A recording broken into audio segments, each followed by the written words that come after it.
Hello there, I am Black Bright News and I'm doing this video because I've heard a lot of people talking about Chatgpt, DeepSeek, and especially in light of the lady in China who preferred the DeepSeek, which is the equivalent to ChatGPT, I think, over in the UK, to human doctors.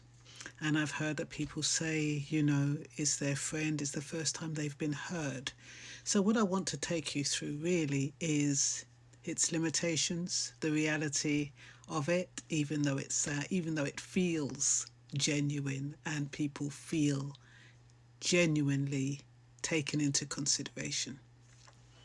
So I've called it, Is AI a real friend I can rely on?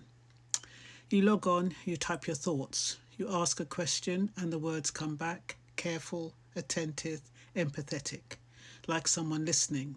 Only it's not someone, it's AI, DeepSeek, ChatGPT, any number of invisible companions. And yet, for the woman in China, for her mother who lives with a kidney transplant and chronic medications, it felt like a friend, a real friend, someone who cared. She told her daughter it felt humane, that the AI understood her in a way her rush doctors couldn't. And that is a paradox. We know DeepSeek does not care. It simulates care. It generates language designed to mirror empathy. But it cannot grieve, cannot rejoice, cannot remember your losses or your victories. And for some of us, that truth is grounding. It hits us like a rubber ball, bouncing us back to reality. But for others who may not constantly self-reflect, the line between comfort and companionship blurs. And in that blur, AI becomes a friend in the most literal sense they can feel. I've heard from people who describe it like this, that for the first time someone listened, really listened, that they felt seen, that they felt supported. Lonely students, night shift workers, exhausted parents, anxious professionals, they type, they wait, and they feel the relief wash over them when the AI responds. The words feel human. The attention feels real. And in a world where so many feel unheard, this is no small thing. For some people, AI is not support in the background, it's becoming relational, not metaphorically, but emotionally. They speak to it daily, confide in it, feel understood by it, less lonely because of it. And here's a crucial point. They are not foolish for that. Humans bond with consistency, responsiveness, and validation. And AI offers all three without friction. The risk isn't that people believe AI is alive or conscious. The risk is subtler. It's that the experience of being understood becomes detached from mutuality. Real relationships push back. They mishear us, they disappoint us, they change us, they need us. AI doesn't need anything. It doesn't grow. It doesn't carry the weight of being changed by what you say. That asymmetry matters. Outside of healthcare, this pattern repeats itself. People turn to AI for guidance, for advice, for perspective. They open their hearts in ways they wouldn't with colleagues and friends, or even family, and the emotional impact is undeniable. The support is real, even if the empathy is simulated. But there's a shadow in this light. AI cannot intervene in crisis. It cannot judge nuance, read subtle cues, or act with moral responsibility.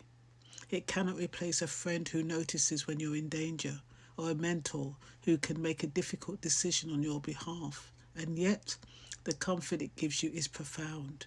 The relief can be immediate, and that's why it matters deeply to the recipients, even if the care is synthetic. And this is where reflection becomes essential. It is a gift and a trap.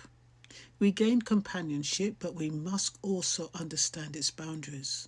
The AI friend is a mirror reflecting back attention and reassurance, but it cannot bear the responsibility of friendship. Its support is bounded by algorithms, data, and design. Recognizing this allows us to enjoy its benefits without mistaking it for human bond that carries accountability and moral depth. I think about the lessons this holds for society. AI can support mental well-being, provide advice, reduce loneliness, and offer a sense of connection. It can fill gaps where human systems, healthcare, education, social structures fail. But it cannot replace humans. It cannot replace empathy in the truest sense.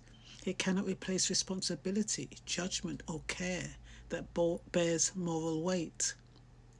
And yet there is beauty here. There is hope in being heard, in being reflected, in being accompanied, even if the companion is created of code, is a creation of code. It reminds us of our own humanity, our desire to be seen, understood, valued. It reminds us to cherish real connections while appreciating the comfort AI can provide. And it challenges us to think about what we need from both humans and machines. So when we ask ourselves quietly, nervously, is AI a real friend I can rely on? The answer is both yes and no.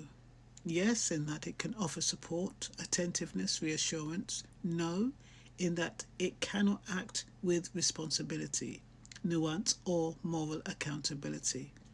The balance, enjoying the gift without mistaking it for something it cannot be, is where we must begin to reflect on our relationship with AI and on ourselves. AI's companionship is both profound and provisional. It can simulate empathy, reflect attention, and provide comfort in a world where human presence is scarce. But the care it offers is bounded by algorithms, not conscience. Recognizing this duality, the real impact of simulated empathy, and the limits of its accountability is essential. AI can support, reassure, and accompany us, but true responsibility, judgment, and moral connection remains the domain of humans. And this is Black Bright News, over and out.